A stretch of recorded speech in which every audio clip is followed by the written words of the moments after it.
bienvenida al doctor Carlos Castro, presidente del Colegio de Abogados en la provincia de La Suay. Doctor Castro, muy bienvenido. El pasado día viernes dialogábamos aquí con un alto funcionario, un prestigioso cuencano y ecuatoriano, el doctor Gustavo Vega, y hablábamos sobre los temas relacionados con la corrupción, en este caso con la función que él preside actualmente, la función electoral. Y uno de los comentarios que le hacíamos al doctor Vega era que tan grave como la corrupción que ha sido campante en el país en esta última década es la impunidad, hablando de la serie de casos en ese ámbito de expresidentes que facilitaron las cosas, fueron facilitadores de una cooptación de los poderes, de una interpretación mañosa de los resultados electorales, de apagones electorales, etcétera, y había una impunidad total en ese sentido, gente que incluso llegó a recibir las más altas condecoraciones del Estado, como el señor Pozo. Ahora en la justicia estamos viendo que los peces gordos, los grandes funcionarios, los altos círculos del gobierno del expresidente Rafael Correa, uno a uno va saliendo del país. ¿Cómo mira usted esta situación? ¿Qué efectos trae esto sobre la moral de los ecuatorianos, sobre el grado de confianza en su justicia? Buenos días, gracias por esta invitación. En realidad la fuga del señor Alvarado no hace sino revelar una situación de una falencia y una falta de coordinación entre las funciones tanto del Ejecutivo como de la función judicial.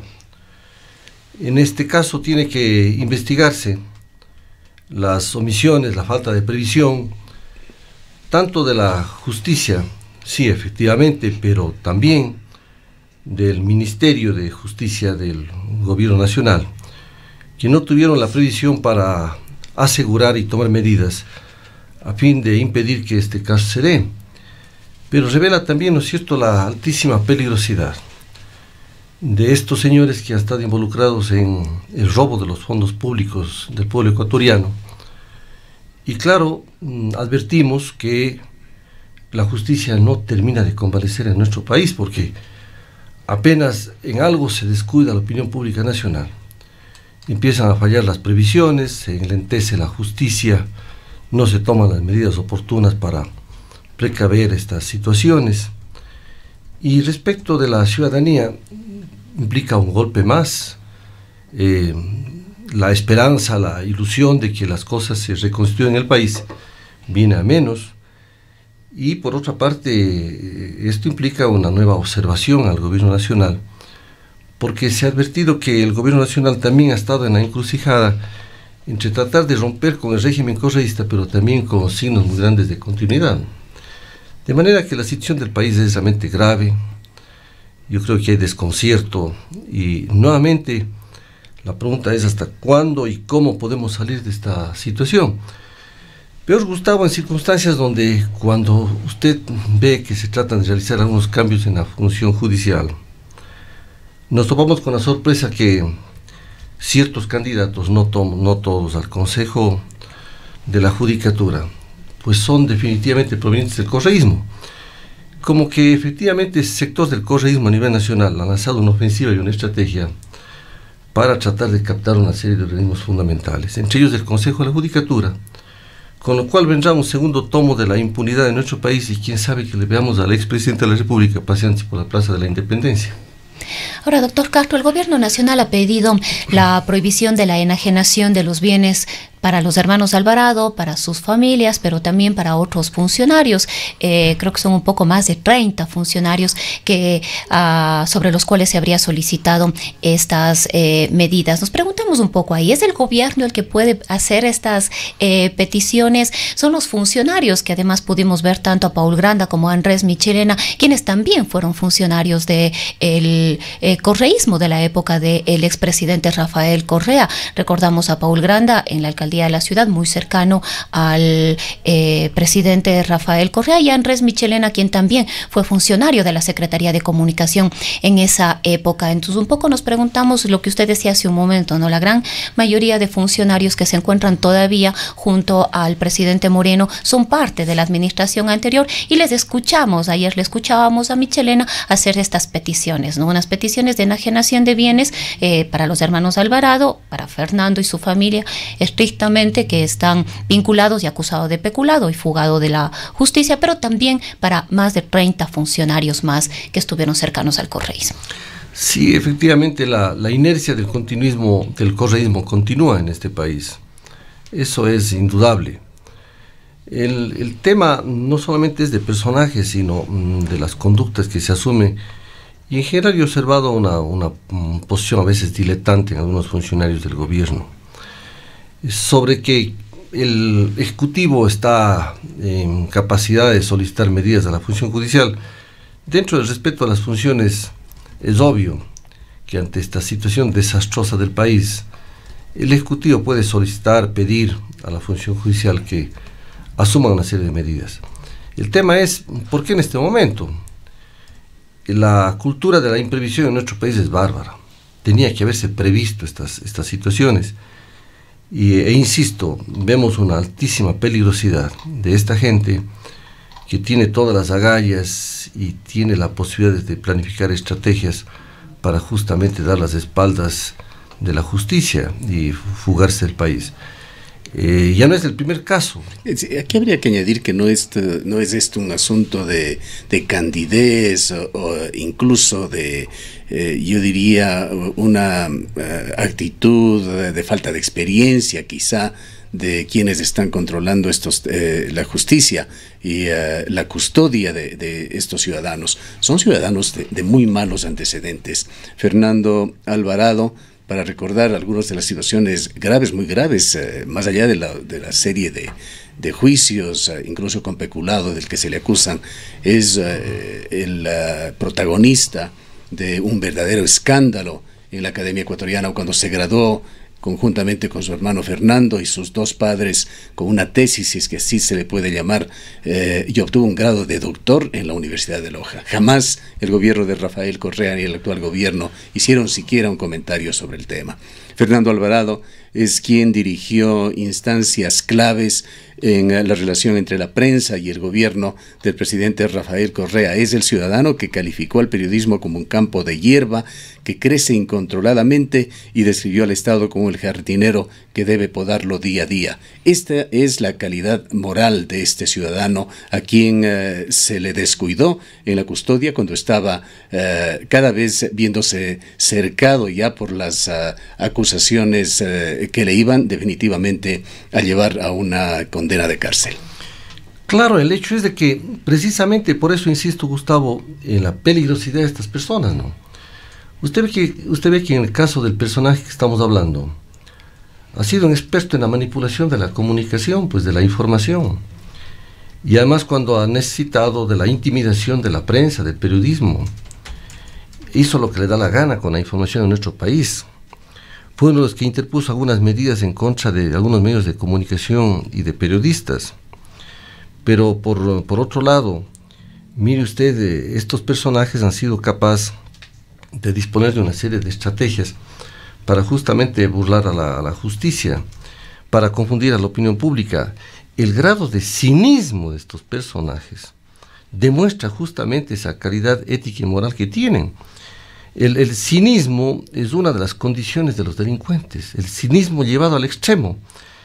Y vea usted que el denominador común de estas gentes es negar y negar todo cuando la opinión pública conoce y tiene la certeza de que efectivamente cometieron, ¿no es cierto?, actos delincuenciales frente a los fondos públicos. Sobre las nuevas medidas cautelares que le mencionaba Rosana, que se están tratando de poner ahora, Fernando Villavicencio acaba de decirnos, y probablemente tiene razón, de que las propiedades de los Alvarado, por ejemplo, ya no están a su nombre.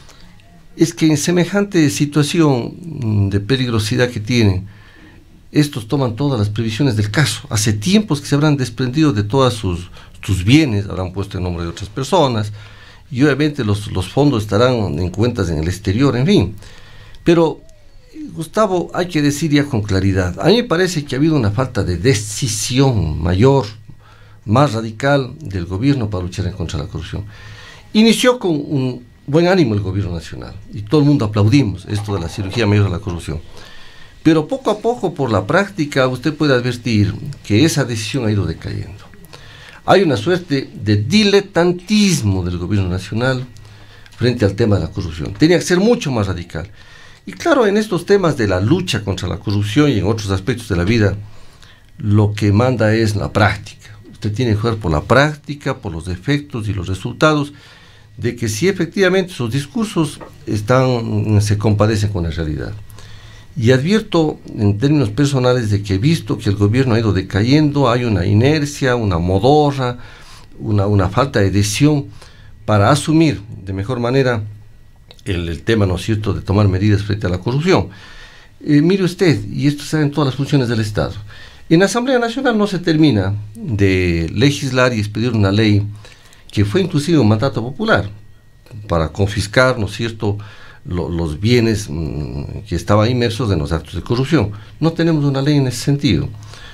De parte, ¿no es cierto?, del Ejecutivo no se toman las previsiones del caso. En la función judicial, pues vea usted cuál es el panorama. Puede repetirse el segundo tomo de la impunidad en este país y un segundo consejo de la judicatura al estilo de Yalco. De forma que el panorama del país es ciertamente desolador. Yo creo, Gustavo, que a lo mejor se amerite una nueva consulta popular para que el pueblo ecuatoriano pues se defiera al pueblo ecuatoriano y que se consulte sobre temas trascendentales e importantes y podamos seguir avanzando. Creo que no queda más. Habría que consultar al pueblo sobre una serie de aspectos fundamentales para poder acelerar el tema de la lucha en contra de la corrupción, impedir la impunidad, impedir que se retrocedan ciertos avances del Consejo de Participación Ciudadana y Control Social. Yo no le veo otro camino. Porque aquello, ¿no es cierto?, de ir por una reforma constitucional, por los cánones normales, aquello, ¿no es cierto?, inclusive de plantearse una asamblea constituyente, realmente es una cosa de largo plazo. No quedaría más, Gustavo, que convocar una nueva consulta popular en donde se le pregunte al pueblo qué medidas se tienen que asumir frente a todas estas situaciones que se están dando y para no tener una regresividad nuevamente hacia el pasado. Ahora, doctor Castro, mucho se habla de la necesidad de depurar las distintas instituciones del Estado. Vemos ahora el propio Paul Granda indica que podría haber habido una complicidad y que se va a iniciar un proceso de investigación al interior del Ministerio de Justicia, pero vemos que esta necesidad de depurar las instituciones alcanza a otras, como es el caso del Legislativo, con todas las últimas denuncias que hemos tenido, el caso de Sofía Espín, todos los casos de los diezmos y otras instituciones, pero un poco nos preguntamos cómo avanzamos en esos procesos y cómo los hacemos realmente efectivos. Bueno, primero que la depuración se quiere lanzar hacia los subalternos, como siempre lo que se dice en el vulgo, la cuerda se rompe por el lado más flojo. Bueno, vemos que Paul Granda, como ministro encargado de Justicia, pide la renuncia a la viceministra y al subsecretario. Y esa es la típica forma, a veces, ¿no es cierto?, de querer no cambiar nada y a culpar a otros cuando las cabezas tienen su responsabilidad fundamental. Ya hay una misión del presidente también, pues sus ministros le responden a él. Indudablemente. Y luego, por otro lado, ven el caso de la Asamblea Nacional, una situación desastrosa. Pero si la Asamblea Nacional ha sido el espacio donde se ha encubierto a delincuentes, perdónenme, esto se ha dicho siempre. Alfombra roja para los delincuentes. Allí le estuvieron protegiendo a los delincuentes. Ni siquiera con la ruptura del bloque oficial se ha dado un cambio fundamental. Coinciden en ciertos aspectos. Y fíjese, antes de tener una reacción furibunda, drástica de la Asamblea Nacional frente al tema de haber estado expoliando los ingresos de los subalternos de los asambleístas, vea usted que esta cosa se va esfumando, se lanza a la justicia, una justicia lenta, y viene este otro escándalo de una legisladora, ¿no?, que con toda la sinvergüencería justamente hace lo que hace en un centro de detención, visitando realmente testigos. ¿Qué tenía que visitar a los testigos? Ni mucho menos, por lo menos con una situación de delicadeza. Es decir, perdieron la vergüenza. Y la Asamblea ha estado dubitando y ojalá que esperemos que haya una posición radical. Pero asimismo, al margen de cálculos políticos, ciertamente frente a lo que pasaba en la Asamblea Nacional, yo creo que el presidente debía haber tomado, ¿no es cierto?, una decisión de la muerte cruzada, pues, indudablemente, porque es realmente un desastre. ¿Qué es lo que ve el pueblo ecuatoriano? que en todos los organismos, ¿no es cierto?, en todas las instituciones se hace agua. Y en una institución fundamental como es la Asamblea Nacional, imagine usted el ejemplo que se da al pueblo ecuatoriano. Y así podemos ir analizando, ¿no es cierto?, las otras funciones, la justicia. Analicemos en todas las demás funciones del Estado, usted encontrará que no existe, ¿no es cierto?, una recomposición de las mismas. Quizá la excepción es lo que se está haciendo desde el Consejo Nacional Electoral Transitorio y lo que se está haciendo desde el Consejo de Participación Ciudadana y Control Social Transitorio. Pero bueno, eso son cuestiones transitorias. El problema es estructuralmente cómo vamos a transformar esta situación del país. Estas preguntas son profundas y por lo tanto creo que requiere realmente respuestas radicales de parte del pueblo ecuatoriano. En la situación actual del país, ¿a dónde vamos? ¿Cuál es la salida? ¿En quién se confía? Si realmente no se advierte una decisión firme para avanzar en la lucha en contra de la corrupción en nuestro país. Ahora, doctor Castro, ¿no existe aquí también un problema con los propios ecuatorianos? ¿Acaso las leyes por sí solas pueden cambiar al país si es que los ecuatorianos no cambiamos? ¿No hay un problema efecto del pésimo ejemplo que se ha vivido en una larga vida democrática en el país? No es exclusivo del correísmo, pero en el correísmo los vicios se exacerbaron. Y esto ha llevado a un cambio en la escala de valores de los ecuatorianos. Hay un problema grave allí que las leyes no necesariamente lo resuelven y un ejemplo claro es, y que hoy se lo discute, que podría ir a consulta popular el Consejo de Participación Ciudadana y Control Social, el famoso quinto poder, que tiene como balance realmente lamentable lo que se hizo durante el correísmo y se ha volteado la página con una persona digna del país dirigiéndole, Julio César Trujillo, con resultados totalmente diferentes. Es a lo que voy es, no son solamente las leyes, somos las personas. Bueno, el tema que usted señala es más profundo, ¿no? El tema de la cultura y del grado de ciudadanía de los ecuatorianos y ecuatorianas. Vea usted que en otros países, por situaciones menores, la ciudadanía está en las calles, hay una protesta y una reacción formidable y no se permiten, ¿no es cierto?, temas de corrupción, de inmoralidad, inclusive en casos, insisto, menores, de menor cuantía. Pero en el caso del país existe realmente una situación de modorra en la conciencia nacional. Y uno se pregunta, ¿y resultado de qué es eso? Es que los dictadores, los déspotas, con toda su labor propagandista, terminan corroyendo la conciencia de los ciudadanos, acostumbrándole. Por eso, mire usted, en sociedades como el Brasil, fíjese usted que el pueblo está eligiendo a un personaje que representa claramente una total regresividad, un extremismo brutal que le llevará a ese pueblo a no tener una salida correcta, sino realmente a ahondar la crisis en Brasil. ¿Pero qué está eligiendo el pueblo? El pueblo está eligiendo, ¿no es cierto?, en el caso de Brasil, a un personaje autoritario, y uno se pregunta cómo es que el pueblo asume, ¿no es cierto?, esas posiciones.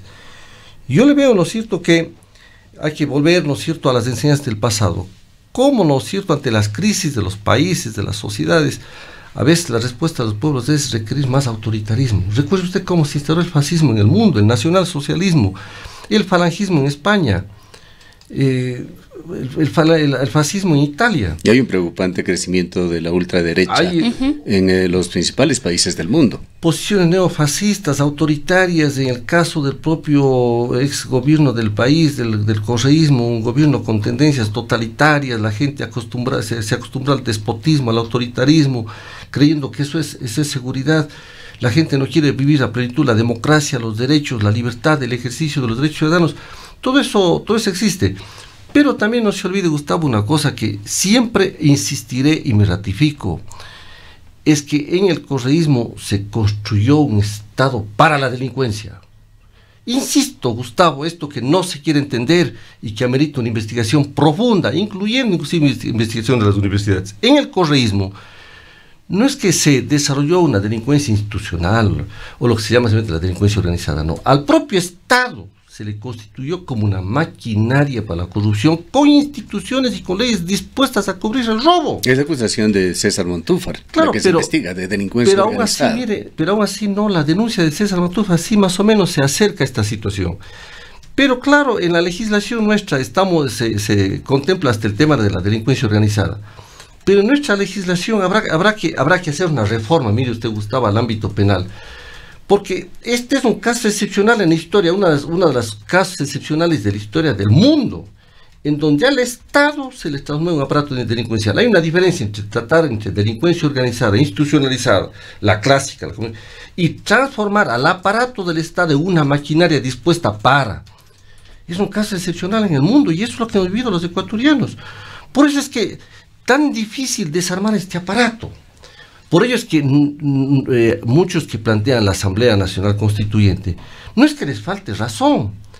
El problema es que tenemos ciertas urgencias, Gustavo, en nuestro país. ¿Cómo hacer? Porque una Asamblea Nacional Constituyente pues tiene, ¿no es cierto?, una larga preparación. Pero claro, también eso mira a cuál es la situación de la correlación de fuerzas políticas en nuestro país. Hay preocupaciones y si acaso esa Asamblea Nacional no significaría una demasiada regresividad. Pero insisto, no les falta razón en algunos que plantean la Asamblea Nacional. Pero hoy creo que es urgente afrontar este tema. La pregunta es cómo afrontamos estas situaciones. Por eso creo que habría que pensar en una nueva consulta. Y de ahí que la iniciativa del doctor Julio César Trujillo de plantear unas reformas al propio Consejo de Participación Ciudadana y a otros ámbitos de la Constitución es importante. Él consultó a algunas personas conocedoras del derecho constitucional. Tuve el privilegio también de que se me consultó. Yo he enviado ya esa matriz de consulta. ¿Qué es lo que opina usted sobre eso? He planteado algunos cambios constitucionales, Gustavo, tratando de que los cambios constitucionales puedan tener una vía rápida para que pueda realmente enmendarse en algo la Constitución. En lo del quinto poder, usted estaría sí, porque también continúe siendo parte de la estructura institucional del país. Mire, pienso que hay que disminuir las competencias del Consejo de Participación Ciudadana y Control Social. La función de transparencia, si quiere eliminar esa función, ameritaría realmente una asamblea constituyente. Pero pienso que sin quitar esa función, por lo menos habría que disminuir las atribuciones, las competencias y deberes del Consejo de Participación Ciudadana y Control Social. Y el tema de la elección, por ejemplo, del fiscal, defensor del pueblo, etcétera. Debería volver a la Asamblea, pero con las ternas planteadas por el Consejo de Participación Social electo. Y en el caso del Consejo Nacional Electoral y el Tribunal Contencioso, debería ser designado por la Asamblea Nacional de ternas propuestas por la Asociación de los GATS provinciales, ¿no?, el Consorcio de Consejos Provinciales del país, la Asociación de Municipalidades del Ecuador, el Consorcio de Consejos Parroquiales, los rectores de las universidades y escuelas politécnicas, que componen, ¿no es cierto?, la Asamblea Nacional de Universidades del Sistema Nacional de Educación Superior, y los presidentes de las centrales. ¿Y quién decidiría sobre las ternas en su propuesta? La Asamblea Nacional, pero mire usted que estas ternas provendrían de la sociedad civil. Y viene la otra parte, cómo mejorar a la Asamblea Nacional, porque si no lo que se hace es cambiar simplemente de un feudo, Consejo de Participación Ciudadana y Control Social, a otro más numeroso sí, pero que no ha tenido tampoco gratas actuaciones. El tema cuando usted piensa, ¿no es cierto?, en los cambios constitucionales, el asunto es que no hay cómo pensar en las personas que lo constituyen estrictamente, sino en instituciones, ¿no? Pero claro, su preocupación es justa. Cambiamos de estructura, cambiamos de instituciones y siempre volvemos al tema y las personas. Y las personas están allí. Pues por eso digo que la consulta podría contener otras cosas. Y en el caso de la Corte Constitucional, Gustavo, aprovechando su pregunta, yo creo que es necesario que la Corte Constitucional vuelva a ser sometida a la fiscalización también de la Asamblea, al juicio político, solamente en un caso, por contravenir a los términos y plazos en que la Corte Constitucional tiene que dictar sus resoluciones y sus dictámenes, estar sometido a los mismos controles que otras autoridades. Y en los casos en que tenga que defenestrarse a un miembro de la Corte Constitucional por causales que no sean el juicio político, debería seguirse, ¿no es cierto?, las causas están establecidas en la propia ley de garantías jurisdiccionales. Hay una serie de cosas que se pueden hacer en el país, pero insisto, Gustavo, son todavía limitadas, porque usted comprenderá que cambios profundos que afecten la estructura total de la Constitución, la estructura del Estado, su organización, el tema de derechos y garantías, ciertamente es un tema de la Asamblea Nacional. Bien, en síntesis, para concluir, doctor Castro, ¿qué motivaciones, qué pensamientos le surgen a usted como conclusiones de este lamentable caso que deja muy mal parado al país y a sus autoridades? Pues yo primero que hay una desolación en el país, la autoestima de los ecuatorianos cae nuevamente por los suelos, la confianza en el propio gobierno pues entiendo que el gobierno sufre una erosión tremenda. Y claro, el tema inmediato, Gustavo, es el tema de cómo vamos a avanzar en inmediato en la independencia de la función judicial. Volvemos al tema del Consejo de la Judicatura, porque insisto, yo le veo un real peligro, Gustavo, de que el correísmo se trate de tomar nuevamente ese Consejo de la Judicatura y volvamos a reeditar el segundo tomo de ese Consejo de la Judicatura bajo la presidencia de Yarg. El tema de fondo hoy es el tema siempre de la independencia de la justicia, una justicia que a la final, con excepciones, y con excepciones de esfuerzos que se hacen, ¿no? y de personajes importantes y de jueces probos, con esas excepciones, sin embargo, advertimos que la justicia aún no camina, no se reconstituye bien en nuestro país. Bien, gracias por su presencia, el doctor Carlos Castro, el expresidente del Colegio de Abogados en la provincia de La Suay.